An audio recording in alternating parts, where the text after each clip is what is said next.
Повторно зголемено присуството на одрони на патните правци во истокот. Одроните постојано се чистат, но поради постојаните врнежи на дожд и снег, тие се активни. Раководителот на Македонија ПАТ Владко Цоневски за ЕМНЕ телевизија вели дека за среќа нема потешкоти во одвивањето на сообраќајот, но она што тој го препорача за учесниците во него е да бидат внимателни и да се придржуваат кон условите на патот. Поради врнежите од дожд што ги имаме на цела територија што ја покрива подружница Штип на Македонија ПАТ, имаме зголемено присуство на одрони кои редовно се чистат.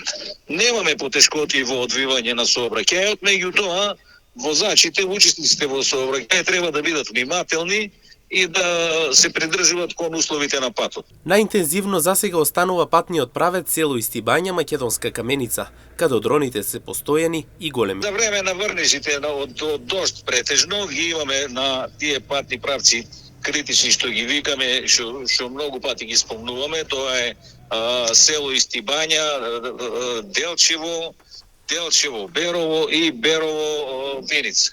Тоа се тие три патни правци и Берово Струмица, да го додадеме. Тоа се 4 патни правци кај што се појавуваат одроните. Најинтензивни се помеѓу село Истибања и Македонска Каменица. Тие се најинтензивни.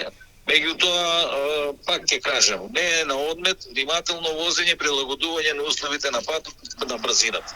Во согласно со ситуацијата и понатаму од Македонија ПАТ апелира да се почитува патната сигнализација, да се почитуваат сообраќајните правила, како и да се има поголема претпазливост со цел да нема несакани последици.